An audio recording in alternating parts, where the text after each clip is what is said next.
welcome to my how-to series.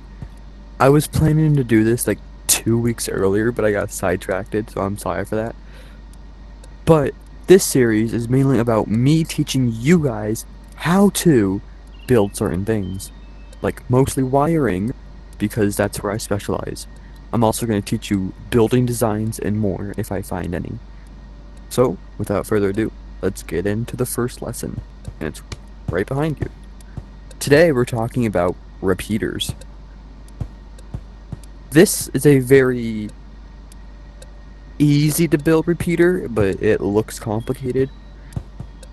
So, this is just a repeater with a toggle system on it, so you can turn it on or off.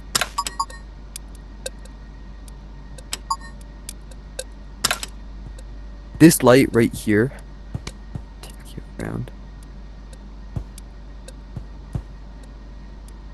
So this right here is a system that tells you whether it's on or off. This is a accurate light. The light turns on when it's repeating, and it turns off when it's not. There's a button right here that you can't really see. That's how you turn it on and off. And then it starts repeating. Alright, so how this is done. This block right here, I like to call it a reverse toggle. You'll see why in a second. It turns on, but when you give it power with the power block, it turns off. It's always powered till something powered turns it off. And that's why I like to call it a reverse toggle.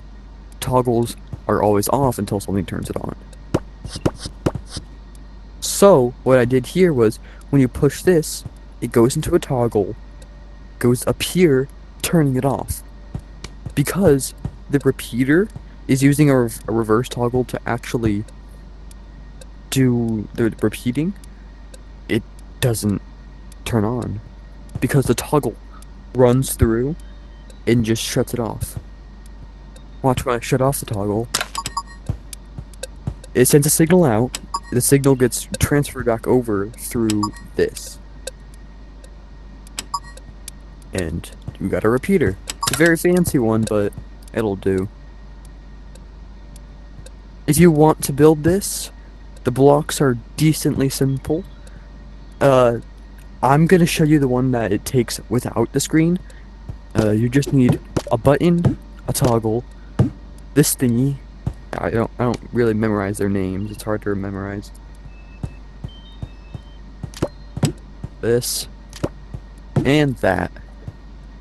You probably already own the basic wires, like the T in the corner, so I'm not going to add those in, but it's really that simple.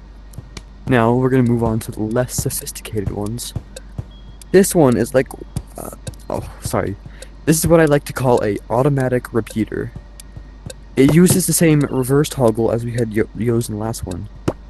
You just slap it in, it starts repeating instantly. You don't need to do anything, it just goes right in. When you take it out, it stops. That easy. So if you're trying to build a simple repeater, you can just go right ahead. This is a bigger version. If you really want, you can like shorten it down just to be like this.